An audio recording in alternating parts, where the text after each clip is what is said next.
Picture a small island airstrip in the Pacific before dawn, August 1945. A single modified bomber sits fueled and loaded, its crew running final checks under floodlights. Inside its bomb bay sits a single weapon, roughly the size of a small car, built on physics that had existed on paper for less than a decade and had never once been tested in actual combat. Nobody standing on that runway that morning could say with total certainty it would even work. 3 years earlier, most of the scientists building it weren't sure it was possible at all. The crew assigned to fly it had trained for months without knowing exactly what they were carrying, running practice missions with dummy weapons shaped like the real thing, but never told the full truth of what waited inside the actual bomb bay. Even some of the officers overseeing the mission held their breath through the entire flight, uncertain whether months of theoretical calculations, wind tunnel tests, and a single successful desert detonation weeks earlier would translate into a working weapon dropped from 30,000 feet over a real city. That uncertainty is easy to forget now, looking back at a weapon that reshaped the entire 20th century. But it's worth sitting with for a second, because so much of what followed, the Cold War, the map of divided nations, the specific shape of nearly every conflict since 1945, depended entirely on a research program that could very plausibly have failed or never started at all. Here's what actually happened. In the late 1930s, physicists discovered nuclear fission, the process of splitting an atom's nucleus and releasing enormous energy in the process. When refugee scientists fleeing fascist Europe realized Nazi Germany had access to the same physics, and possibly a head start, a small group convinced Albert Einstein to sign a letter warning President Roosevelt that a weapon of unprecedented destructive power might be within reach, and that if the United States didn't build it first, someone else might. That warning became the Manhattan Project, an effort that eventually employed over 100,000 people across secret facilities scattered throughout the country, racing against an enemy program that, unknown to nearly everyone involved at the time, was actually years behind and never came close to succeeding. The scale of the gamble is easy to understate today. The project spent roughly $2 billion in wartime money, an almost unimaginable sum for a weapon nobody could fully guarantee would work, built on theoretical physics that had barely been tested even at laboratory scale a few years earlier. Entire secret cities were built from scratch in the New Mexico desert and the hills of Tennessee to house the scientists and workers, most of whom had no idea what they were actually building until the war was already over. It remains one of the largest, most expensive scientific gambles ever attempted by any government, on a timeline where failure was a very real possibility right up until the final test. Ironically, the fear that justified the entire project turned out to be based on a threat that barely existed. Germany's own nuclear program, hampered by resource shortages, internal disagreements among its scientists, and strategic priorities pulled in other directions, never came close to producing a working weapon. The war that drove the most expensive scientific gamble in history forward was, in large part, a race against an opponent who had effectively already dropped out. The first test of the weapon, in the New Mexico desert in July 1945, succeeded beyond what many of the scientists present expected. Weeks later, 2 bombs were dropped on the Japanese cities of Hiroshima and Nagasaki. Japan surrendered days after the second bombing, ending the deadliest conflict in human history, without the massive Allied invasion of the Japanese home islands that had already been planned under the codename Operation Downfall, an invasion military planners expected could cost hundreds of thousands, possibly over 1 million, combined casualties on both sides. What followed reshaped the rest of the century. The atomic bomb didn't just end one war, it created an entirely new logic for how nations related to each other. Within a few years, the Soviet Union developed its own weapon, and the 2 emerging superpowers entered a decades-long standoff built on a strange but remarkably durable idea that a war directly between two nuclear-armed nations would be so catastrophic for both sides that neither one could rationally start it. Historians call this doctrine mutually assured destruction, and however unsettling the logic sounds, it's one of the leading explanations for why the Cold War, despite constant tension, several terrifyingly close calls, and decades of hostility, never escalated into a direct war between the United States and the Soviet Union. Instead, that tension got rerouted. Direct confrontation was too dangerous, so the conflict played out through proxy wars in Korea, Vietnam, and dozens of smaller conflicts across the decolonizing world, where each superpower backed opposing sides without ever directly fighting each other's soldiers on a large scale. The nuclear standoff didn't eliminate conflict. It changed its shape, pushing violence outward into smaller wars fought on someone else's territory, specifically because the alternative was considered too dangerous for anyone to risk. Even the closest calls of the entire era proved the same point from a different angle.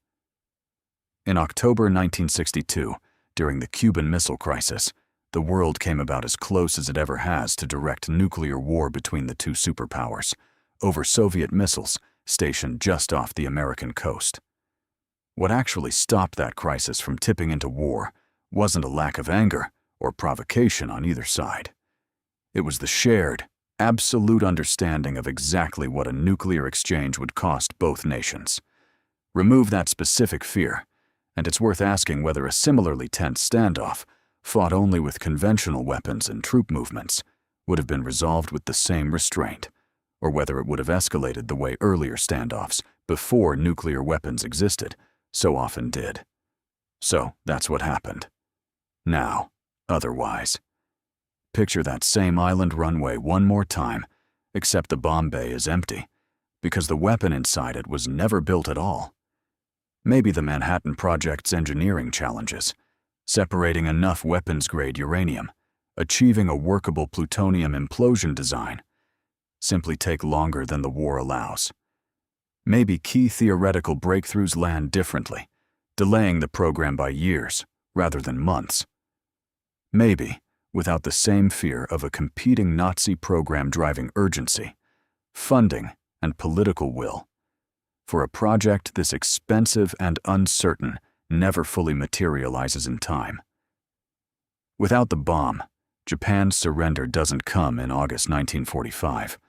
Operation Downfall proceeds as planned, a staged invasion beginning with the southern island of Kyushu, followed months later by a larger assault on the Tokyo plain itself. Military planners at the time projected casualties that dwarfed anything the war had produced up to that point, on both the Allied and Japanese sides, civilian and military alike. The war likely still ends in Allied victory, given the overwhelming industrial and military advantage by that point. But it ends slower, bloodier, and later, possibly stretching well into 1946. Here's where the map itself starts to change.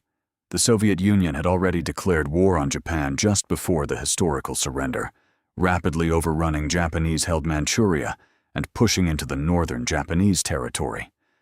In this otherwise scenario, with the war dragging on longer, Soviet forces plausibly advance further and hold more Japanese territory by the time fighting finally ends.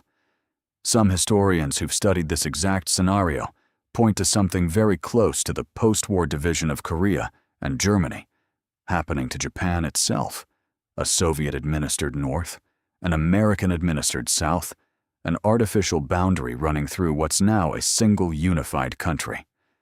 Instead of one Japan, the otherwise version of this history may have produced two, permanently split along Cold War lines, the same way Korea and Germany actually were. Picture what that would actually mean today. A northern Japan, aligned with Moscow, industrial and isolated, behind a border checkpoint, somewhere near the historical demarcation line the Soviets actually reached. A southern Japan, aligned with Washington, developing into the economic power we recognize today, but only across half the territory and population it actually controls in our timeline. Tokyo itself, depending on exactly where that line fell, could plausibly have ended up divided the way Berlin was, a single city split by an ideological border running straight through it. With families separated for generations by a wall nobody expected to become permanent when it was first drawn. Follow that shift forward, and the entire architecture of the Cold War changes with it. Without nuclear deterrence acting as a ceiling on how far superpower confrontation could escalate, the logic that kept the United States and Soviet Union from directly fighting each other simply doesn't exist in the same form. Some analysts who've mapped out this scenario argue conventional military parity, matching tank divisions and troop numbers rather than relying on the threat of instant mutual annihilation, becomes the only real deterrent left. That likely means the wartime draft in the United States never fully ends. Standing armies across Europe stay dramatically larger for decades longer, and the entire economic and social shape of post-war American and European life, built partly around demobilization after 1945, never quite happens the same way. There's a quieter civilian consequence worth mentioning, too.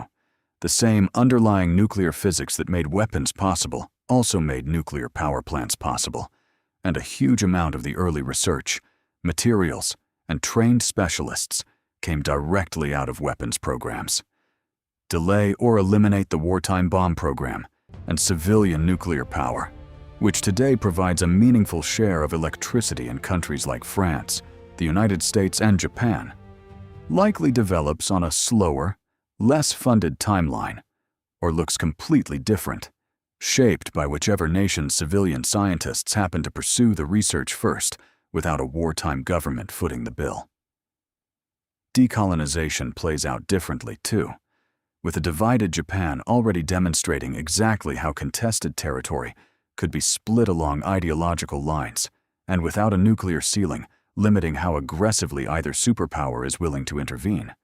Colonial independence movements across Asia and Africa likely become even higher stakes battlegrounds. American support for French efforts to retain Indochina, already a factor in our actual history, could easily become more direct and more forceful without the same fear of provoking a wider, unthinkably destructive war.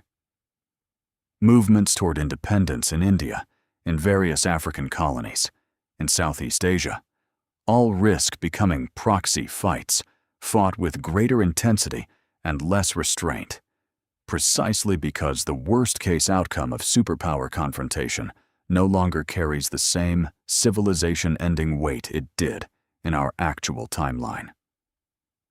It's worth pausing on just how different that makes the map of the back half of the 20th century.